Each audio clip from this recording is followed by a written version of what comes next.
Now News Extra, and brought to you by Pinnacle Bank, Torrington and Mitchell. The way banking should be. Here's Kevin Mooney. Thanks, Dennis, and good morning, everyone. Perry Mader is here, director of the Scottsbluff Parks Department, and we're going to talk about things going on there over the next year or so. The first thing we want to discuss, though, is the Christmas tree pickup. That's coming up here right after the first of the year, right? Correct. Yeah. Starting January 9th, the week of, they're going to be coming around picking it up, Parks Department and some of the other departments, I think the Street Department as well, or Sanitation. And so what they ask is that you bring your trees to the front of your house to the curb. Remove all the ornaments and the tree stands and everything from it, please, if you could. And if you need for someone to come and pick it up or need to make some arrangements, call Environmental Services, and that number is 630-0985. Or you can call the Parks Department at 632-0058 to schedule a pickup, and they'll come help you out. Or you can haul them down to Riverside Park, which is in the southwest corner of town, and the actual dump spot is, if you know where the dog park is, fairly close to the river, just east of the dog park. You'll see them. There's already trees starting to stack up, so pretty easy to find. All right, and then when you guys get all these trees, you'll start chipping them maybe in February, right? Yeah, correct. About mid-February, they'll start to chip them up, and I think last year the total was around 300 trees. And the mulch is free if you want it. It's more decorative probably than functional, so if you want it, take it. Sometime after the middle part of February, first part of March, there should be some mulch there for you to take. All right, it's a good program. I think a lot of people take advantage of it. Yep. And I know you get rid of that mulch pretty fast. All right, let's talk about some things. The pathway improvements that we've been talking about now for a couple of years. You'll be moving on that kind of behind the scenes again this year. This is because it's the federal deal. It takes time. It does. You got a multi-jurisdictional process here with state and federal and local, and in the case of the last pathway, there was county and Gehring and Terrytown, and so it does. It takes time. There's several things on the checklist you have to go over. You have to check for environmental issues. They have to design the thing. They have to check right away, ownership. So many things to do before you actually break ground on it. So, and that's where we're at. But there is a little light at the end of the tunnel. I'm hoping that sometime in the midsummer, late summer, that we'll be actually going out for bid to find who's going to be building this thing. So, we try and be patient. It's kind of difficult for me because I'm really excited about seeing it. I think a lot of people are. I get asked constantly, what's going on with the pathway, and this is about it for updates. It's like, well, there's a lot of things going on. You just can't see it. So, but eventually, before we know it, they'll be breaking ground on it. Yeah. So when they do break ground on it, what are the first things we're going to do? It'll be more or less things along Avenue I and that area, right? Yeah, it's really hard to say where they'll start. The trail heads, I suppose, the beginning and end points are Riverside Park, WNCC, the hospital. They may think about working on the bridge portion of it too. So where they start, it's hard to say. I know Avenue I is going to be a large portion of it.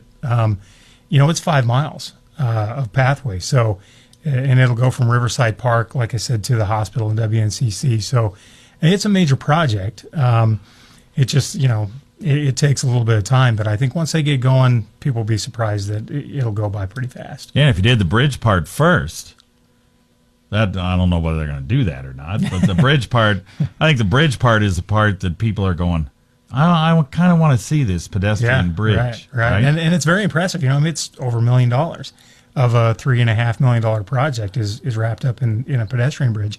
And it's very impressive. I mean, if people want to see it, I've got a lot of conceptual drawings of it that I'd be happy to email out, or, if you want to give me a call at my office or stop by City Hall. Yeah. My door is always open. If you want to come see the map of where it's going to go or what the bridge is going to look like and some of the plans, come on down and I'll be happy to show you. Yeah, it's supposed to cross Highway 26 and kind of halfway between Avenue B and 5th. Right. Is that kind of what we're thinking, or Avenue B and 27th? The best way to visualize it is an extension of 2nd. So if you're at 23 Club baseball and stand in the parking lot and you look north towards Grace Chapel, I believe is the church. Yeah. That's exactly where it's going to be. That's where it's going to be. Yep. Okay. I got a better idea now where it's going to be. Okay. Very good. All right. We're going to talk also about the Riverfront Development Committee. They're going to be working on that right after this break. This is a season for taking time out for things that really matter. For us at Pinnacle Bank, that's the relationships we build in the communities we serve. This is Alexa Dullinger. Thanks for being our customer and thanks for being our neighbor. On behalf of all of us at Pinnacle Bank, Merry Christmas. Pinnacle Bank, conveniently located on Highway 26 in Mitchell. Member FDIC.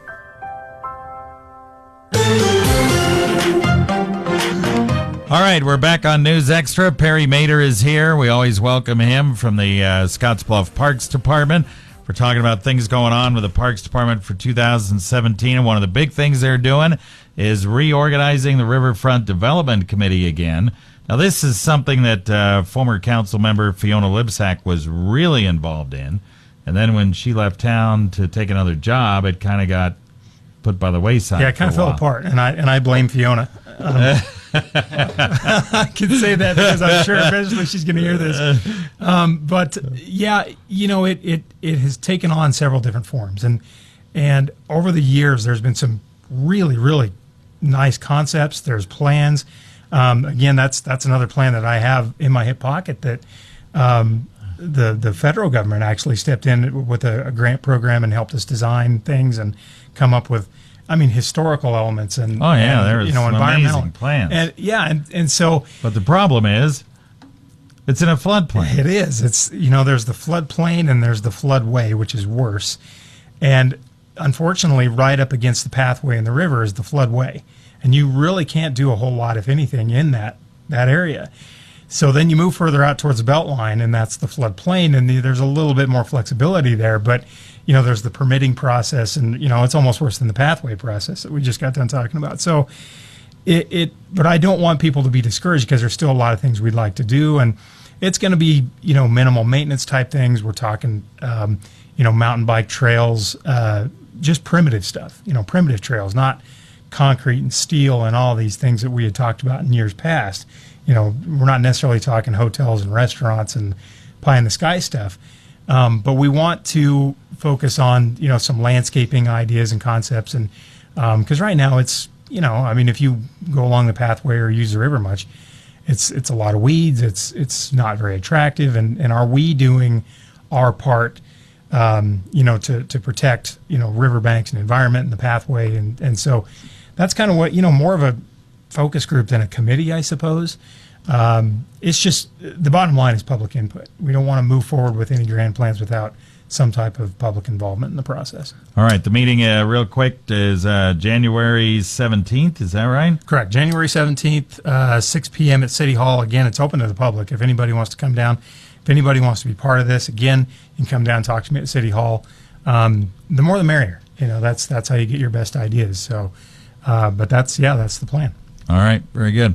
Thanks, Perry. Running out of time. Thank you. Appreciate it very much. Thanks for stopping in. Thanks, Kevin. You bet.